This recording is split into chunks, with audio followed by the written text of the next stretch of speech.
안녕하세요. 중국 주식 전문 채널 진중투입니다.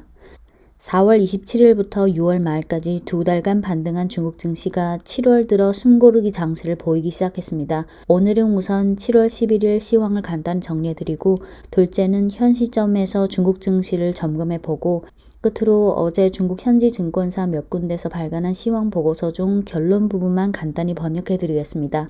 단기 시황 영상은 원칙상 화면 내용 없이 음성으로만 진행합니다. 중국 증시가 4월 말부터 6월 말까지 성장 안정화 정책 기대감으로 두 달간 반등한 후 7월 들어 등락세를 거듭하면서 관망 분위기를 보이다가 7월 11일 오늘은 1%대 하락했습니다. 주요 지수 낙폭은 상해종합지수 1.27%, 심천성무지수 1.87%, CSI 300지수 1.67% 하락했습니다. 오늘 하락은 지난 두 달간 급반등한 상황에서 실적 시즌이 다가오면서 이익 실현 성격이 강하다고 봅니다.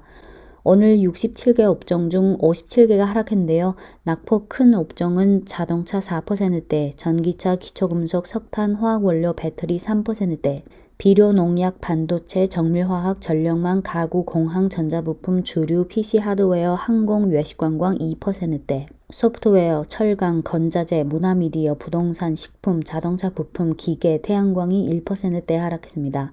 반면 오늘 상승 업종은 발전 설비 2%대, 전력 1%대, 도로, 가전, 농업, 건설, 화학, 섬유, 통신 등이 1% 내 상승했습니다.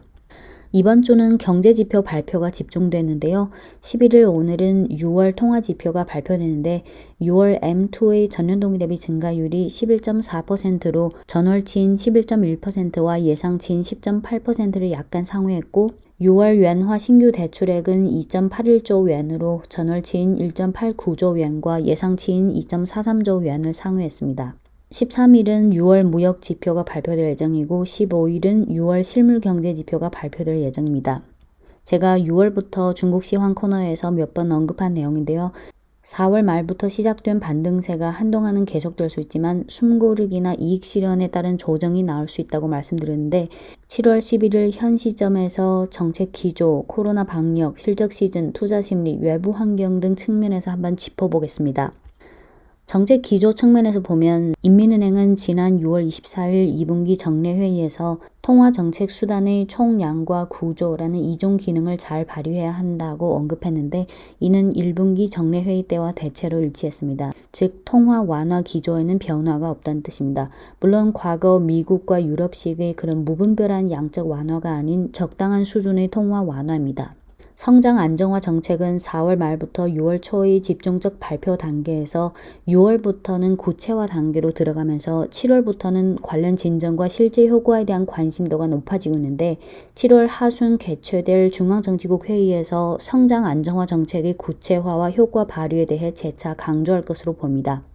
코로나 방역 측면에서 보면 방역 정책은 동태적 제로 코로나, 해외 유입 방지, 국내 재확산 방지라는 원칙에는 변화가 없으나, 상해시가 6월 29일부터 식당 내 식사를 질서 있게 회복하기 시작했고, 국가위생건강위에서 6월 29일부터 밀접자와 해외 입국자의 격리 기간을 기존의 21일에서 10일로 단축했고, 공신부에서 6월 29일부터 모바일 이동 코드 앱, 즉 코로나 통행증 성격인 앱상 위험지역 별표 표시를 삭제하면서 방역 규정이 일부 완화됐습니다.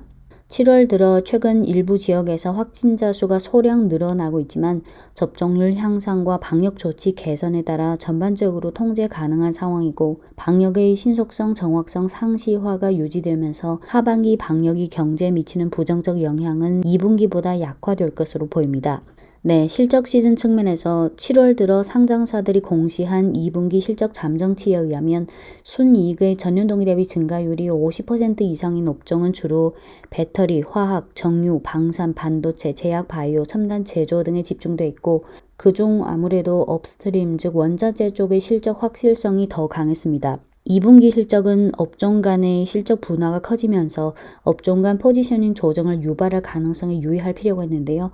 예를 들어 원자재와 성장 업종은 호경기 호실적 확인에 따른 어떤 트레이딩이 발생할 수도 있고, 또 예를 들어 소비, 제약, 바이오 업종은 실적의 바닥 확인과 전환점 출현 기대에 따른 트레이딩이 나타날 수도 있고, 이렇게 7월에 나타날 업종 간 자금 수급의 변화에 주목해야 합니다. 또한 앞서 언급했듯이 이번 주는 6월의 통화지표, 실물 경제지표 등 중요한 경제지표들이 잇따라 발표되면서 지표와의 연관성이 높은 업종, 예를 들어 내수 소비주 또는 경기 민감주, 인프라주 이런 업종들의 변동 여부에도 유의할 필요가 있습니다.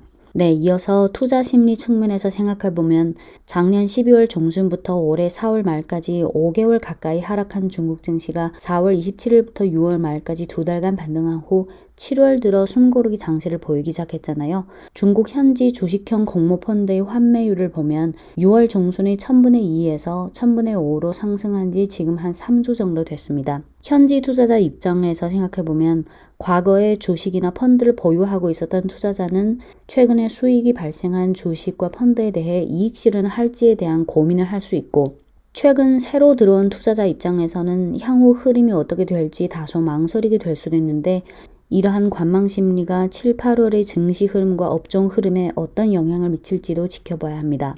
네, 이어서 외부 환경 측면에서 생각해보면 아시다시피 올 들어 외부 환경상 각종 악재가 계속 있었지만 7월 들어 주요 재료를 보면 현지 시간 8일 바이든 미 대통령이 중국산 수입품에 대한 관세 부과 조치 철회 여부에 대해 아직 결정을 내리지 않았고 현재 해당 사안을 한 번에 하나씩 검토 중이라고 밝혔고, 러시아가 유럽에 대한 천연가스 수출을 긴축하면서 유럽의 에너지 위기 우려가 점차 심각해지고 있고, 또 최근 영국과 일본의 정치계에 변화가 생겼습니다.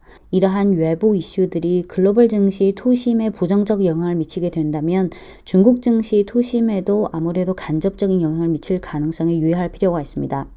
네, 이어서 CICC, 종신증권, 종신건투증권 등 중국 현지 증권사들이 7월 10일 발간한 시황 보고서 중 결론 부분만 번역해 드리겠습니다. 우선 CICC, 증시가 2달간의 반등을 거치면서 투자자들의 투심이 이미 뚜렷이 개선됐는데 2달간 반등폭이 작지 않았고 일부 종목은 반등폭이 더 컸다. 동시에 최근 지속 상승 효과가 이미 약화되는 현상이 나타났는데 증시는 기존의 일방적인 상승에서 향후 변동성이 커지는 상태로 갈 가능성이 있다. 향후 상승세가 계속되려면 자금 수급이 더 뚜렷이 개선되는 게 눈에 보여야 하고, 코로나 방역이 더 실질적으로 개선돼야 하고, 경제 성장 컨센서스가 더 실질적인 개선이 나와야 하고, 해외 시장이 점차 안정적인 흐름으로 가야 가능하다. 여기까지는 CICC가 중국 시황에 대한 코멘트고요. 홍콩 증시에 대해 CICC는 7월부터 3분기까지 외부 환경은 여전히 홍콩 증시의 변동성을 유발하는 주 원인이다. 해외 시장이 여전히 정책의 대폭 긴축, 높은 인플레이션, 잠재 실적 둔화 등 요인들의 영향을 고려하면 향후 성장과 실적 전망 및 정책 동향을 면밀히 주목할 필요가 있다고 코멘트했습니다. 네, 종신증권 코멘트는 지금 증시는 관건적인 시간적 창구에 들어섰다. 올해 반기 실적은 거시경제가 가장 약하고 상장사 간의 실적 분화가 가장 큰 시기에 처해 있었는데 단기적으로 증시는 변동성이 커질 것이고 증시가 흘러가는 리듬이 더뎌질 것이며 업종은 성장, 제조, 제약, 바이오, 소비 등이 돌아가면서 움직이는 장세가 이어질 것이므로 균형적인 업종 배분을 건의한다. 네, 종신건투증권의 코멘트는 다음과 같습니다. 그동안 증시를 견인했던 경기 개선 기대감이라는 모멘텀이 약화될지, 금융시장의 유동성이 변화가 나타날지에 주목해야 하고, 향후 증시는 기업 이익의 변화에 의해 움직일 것이다. 최근 반기 실적 잠정치 공시 시즌이 시작된 가운데 실적의 분화 현상이 비교적 심했고 증시 흐름은 베타에서 알파로 전환될 것이며 업종은 신에너지, 음식료, 농림어업, 화학, 방산, 의료 등에 주목할 것을 권유한다. 네, 이상 7월 11일 현 시점에서 중국 증시에 대해 짚어봤습니다. 이상 중국 주식 전문 채널 진중투였습니다.